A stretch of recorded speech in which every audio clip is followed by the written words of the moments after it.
নমস্কার, আমি বিনোদ স্যার। পাল একাডেমি সেন্টারে তোমাদের সকলকে জানাই স্বাগত। আমি আজকে তোমাদের কাছে নিয়ে এসেছি, তোমরা যদি একটু খেয়াল করো তাহলে দেখতে পাবে দশম শ্রেণী গণিত দ্বিঘাত করণের কোষে দেখি 9.1 এই অধ্যায়। এটা হচ্ছে তোমাদের প্রথম অধ্যায়, দ্বিঘাত করণের, অ্যাকচুয়ালি করণের প্রথম অধ্যায় যেটাকে বলা যেতে পারে।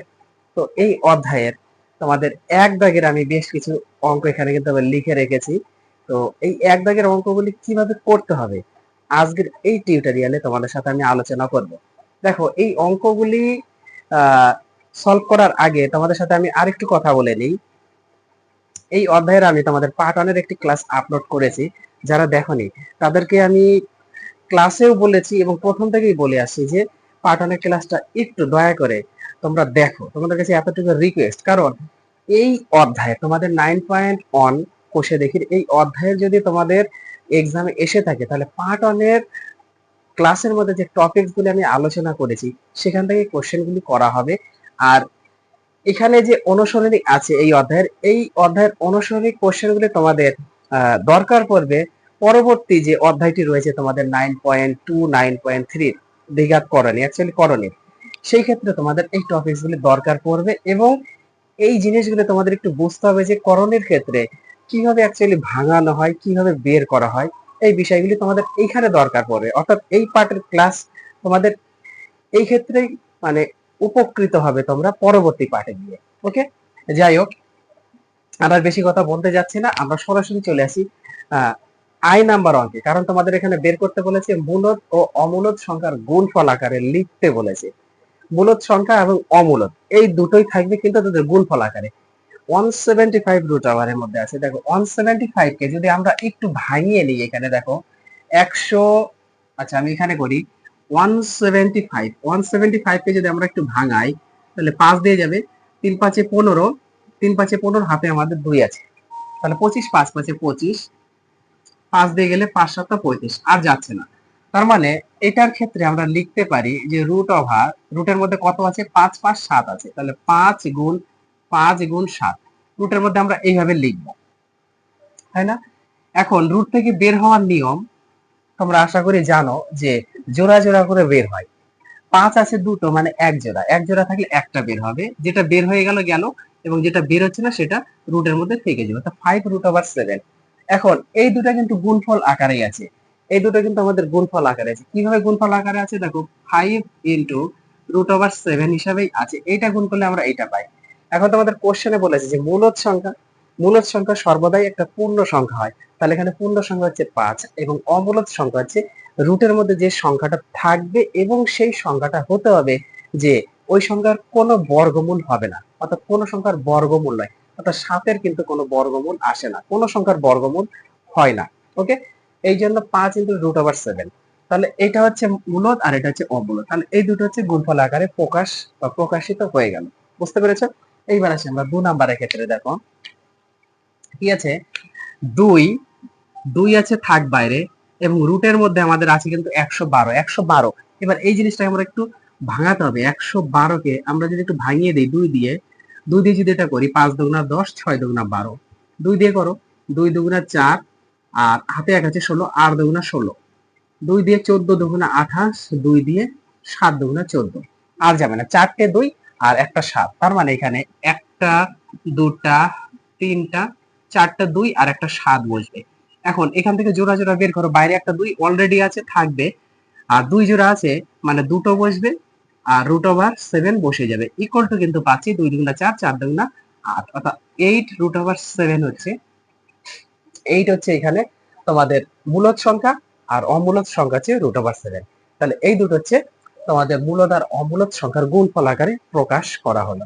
ওকে, এইবার আসি আমরা পরেরটার ক্ষেত্রে। দেখো 108, 108 কে আমাদের অ্যাকচুয়ালি ভাঙাতে হবে।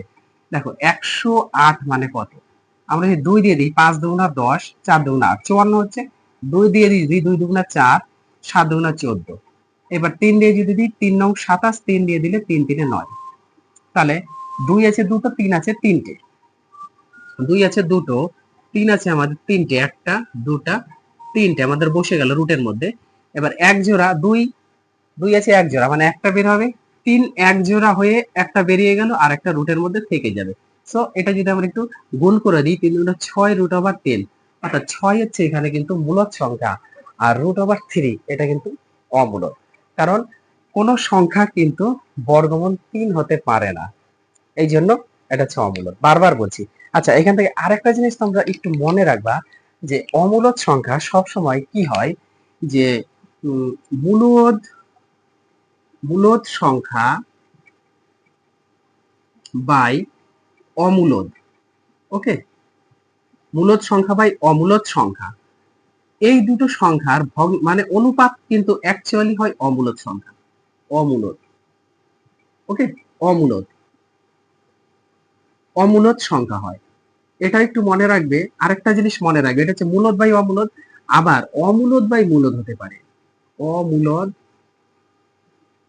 সংখ্যা বাই মূলদ সংখ্যা হতে পারে। ওকে, মূলদ সংখ্যা, মূলদ সংখ্যা এটার অনুপাতও কিন্তু অমূলদ সংখ্যাই হয়, অমূলদ সংখ্যা। ওকে, এই দুটো জিনিস যেহেতু তোমাদের এক দাগের, এখানে কিছু মানে এক দাগের অঙ্কের মধ্যে এরকম কোনো টপিকস নেই, আর পরের গুলো অঙ্কতে আছে কিনা আমি দেখে নিব, কিন্তু অনেক সময় তোমাদের এই টপিকস গুলো আসবে, যে উপরে থাকবে মূলদ সংখ্যা এবং নিচে থাকবে অমূলদ সংখ্যা, অর্থাৎ মূলদ সংখ্যা বাই অমূলদ সংখ্যা যখন আমরা ডিভাইড করব, তখন কিন্তু সর্বদাই অমূলদ সংখ্যাই পাবো।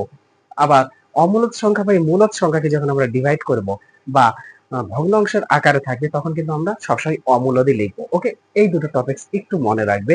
এটা পার্ট 1 এর ক্লাসে অ্যাকচুয়ালি আমার বলা দরকার ছিল, তো সেখানে এটা ছাড়া পড়েছে। যাই হোক, এখানে একটু তোমরা এটা আয়ত্তটা করে নিবে। ওকে, এবার পরের অঙ্কটি দেখো কি বলেছে, 125 √125। 125 আমরা সরাসরি ভাগে দিই, 5 × 5 × 5, তিনটে 5 করলে হচ্ছে 125, 5 5 এ 25, 5 25 এ 125, তাহলে এক জোড়া মানে একটা বেরিয়ে যাবে আর একটা 5 ভিতরে থেকে যাবে। এটাই হচ্ছে আমাদের অ্যান্সার। 5 হচ্ছে মূলদ আর √5 হচ্ছে অমূলদ। ক্লিয়ার?